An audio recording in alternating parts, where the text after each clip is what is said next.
नमस्कार। कोरोना लौट आया है। एक बार फिर कोरोना वायरस ने दुनिया को अपनी चपेट में लेना शुरू कर दिया है। वही कोरोना जिसने 2020 में दुनिया की रफ्तार को रोक दिया था। 2020 से 2022 तक कोरोना ने अपना विकराल रूप दिखाया था, जहां सुनसान सड़कें और अस्पतालों में चीख पुकार थी, मजदूरों का पलायन था और गरीब भूखा मर रहा था। आज भी उस वक्त को याद करते हुए शरीर सिहर जाता है।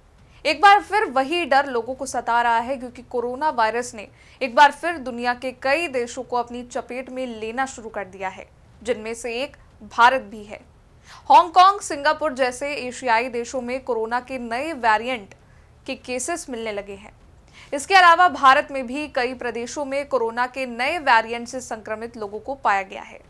कोरोना के बढ़ते केसेस को देखते हुए प्रदेश सरकारों ने भी एहतियात के तौर पर संभावित कोरोना संक्रमण से निपटने और संक्रमण बढ़ने की स्थिति में हर स्तर पर इससे निपटने की तैयारी शुरू कर दी है और विशेषज्ञों और डॉक्टरों ने इसको लेकर गाइडलाइन भी जारी की है। साथ ही लोगों से अपील की है कि वो बिल्कुल भी पैनिक ना हो। भारत में इस वक्त 300 से भी ज्यादा कोरोना के एक्टिव केस हैं। दिल्ली से लेकर केरल तक कोरोना का संक्रमण फैल रहा है। कोविड-19 के दो नए वेरिएंट NB.1.8.1 और LF.7 के कई मरीज मिले हैं। अब तक सामने आई जानकारी के मुताबिक भारत में NB.1.8.1 का एक और LF.7 के 4 केसेस रिपोर्ट किए गए हैं। NB.1.8.1 ओमिक्रॉन के JN.1 वेरिएंट से विकसित हुआ है। बता दें, एशिया में कोरोना के बढ़ते मामलों से इसी वेरिएंट का कनेक्शन जोड़ा जा रहा है। एशिया के अन्य हिस्सों जैसे कि सिंगापुर और हांगकांग में भी इसकी पुष्टि हुई है और हाल ही में अमेरिका के हवाई अड्डों पर स्क्रीनिंग के दरमियान भी इससे जुड़े मामले सामने आए हैं। NB.1.8.1 के इस वेरिएंट को WHO ने वेरिएंट अंडर मॉनिटरिंग की कैटेगरी में रखा है, यानी ये एक ऐसा वेरिएंट है जिस पर निगरानी रखी जा रही है, क्योंकि इसके फैलने की दर तेज हो सकती है। WHO के मुताबिक ये वेरिएंट XDV.1.5.1 से निकला है और इसकी पहली पुष्टि 22 जनवरी 2025 को हुई थी।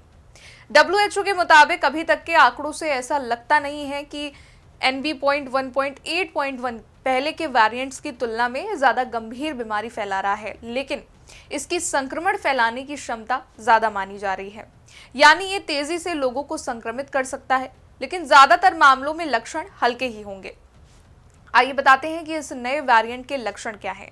तो थकान, हल्की खांसी, गला बैठना या खराश, नाक बंद होना, मांसपेशियों में दर्द, ये वो लक्षण हैं जो इस बार फैल रहे कोरोना में आम तौर पर देखे जा रहे हैं। इसके अलावा कुछ मामलों में लोगों को लंबे वक्त तक हल्का बुखार बना रहने की शिकायत है। साथ ही इसे लो ग्रेड हाइपरथर्मिया कहा जाता है। इसके अलावा सिर दर्द, मतली, भूख न लगना और पेट से जुड़ी परेशानियां भी इस संक्रमण में देखी गई हैं। बात करें अगर प्रिकॉशन की, तो कोरोना संक्रमण से फैलने वाली बीमारी है, इसलिए बचाव के लिए मास्क पहनना, भीड़ में जाने से बचना, हैंड वॉश करना जरूरी है।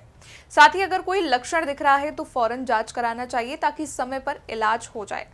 भारत की बात करें तो भारत में कोरोना से मौत के भी आंकड़े अब सामने आ गए हैं। महाराष्ट्र के ठाणे में कोरोना संक्रमित एक व्यक्ति की मौत की खबर आई है। इसके अलावा बैंगलोर में भी कोरोना से एक व्यक्ति की मौत की पुष्टि हुई। लगातार प्रदेशों में कोरोना के बढ़ते संक्रमण को लेकर राज्य सरकारों ने भी तैयारियां पूरी कर ली हैं। दिल्ली में बढ़ते मामलों को लेकर सरकार ने एडवाइजरी जारी कर दी है। दिल्ली सरकार ने निर्देश दिए हैं कि हर अस्पताल में कोविड से निपटने की तैयारी पूरी होनी चाहिए। इसके साथ ही सभी पॉजिटिव सैंपल्स को जीनोम सीक्वेंसिंग के लिए लोकनायक अस्पताल भेजने का निर्देश दिया गया है और रोजाना की रिपोर्टिंग अब दिल्ली स्टेट हेल्थ पोर्टल और IHIP प्लेटफॉर्म पर अनिवार्य कर दी गई है। स्वास्थ्य विभाग ने साफ कहा है कि मास्क पहनना, सामाजिक दूरी बनाना और हाथों की सफाई अब एक बार फिर जरूरी हो गई है। दिल्ली के स्वास्थ्य मंत्री पंकज कुमार सिंह का कहना है कि घबराने की जरूरत नहीं है, सरकार हर स्तर पर सतर्क है। 8 वरिष्ठ अधिकारियों की निगरानी टीम बनाई गई है जो हर अस्पताल में जाकर जांच कर रही है। किसी को पैनिक होने की जरूरत नहीं है। सरकार की तैयारियां भी पूरी हो चुकी हैं। दरअसल बता दें कि दिल्ली में 23 से भी ज्यादा संक्रमित लोगों की पहचान हुई है। इसके साथ ही नोएडा और गाजियाबाद में भी कोरोना का केस सामने आने से टेंशन बढ़ चुकी है। हालांकि कोरोना से लड़ने के लिए भारत में कई सारी वैक्सीन उपलब्ध हैं, लेकिन समय के साथ साथ कोरोना नए नए वेरिएंट में बदल रहा है और इसलिए संक्रमण फैलने की रफ्तार भी तेज मानी जा रही है। बढ़ते मामलों के बीच शनिवार को केंद्रीय स्वास्थ्य सचिव ने समीक्षा बैठक की, जिसमें Indian council of medical research, स्वास्थ्य अनुसंधान विभाग, डायरेक्टर जनरल हेल्थ सर्विसेज और national centre for disease control के अधिकारी शामिल हुए। देखा जाए तो अब प्रदेश सरकारें भी सतर्क हो चुकी हैं। हर एक कदम पर सरकार नजर बनाए हुए है। अस्पतालों को अलर्ट पर कर दिया गया है। लोगों को भी सावधानियां बरतने को कहा गया है। Precaution is better than cure, इसलिए अपना ध्यान दें और संक्रमण की रफ्तार को काबू करने के लिए सरकार की गाइडलाइन का पालन करें। फिलहाल के लिए बस इतना ही। देश दुनिया से जुड़ी तमाम बड़ी खबरों को जानने के लिए आप देखते रहिए इंडिया पब्लिक खबर। शुक्रिया।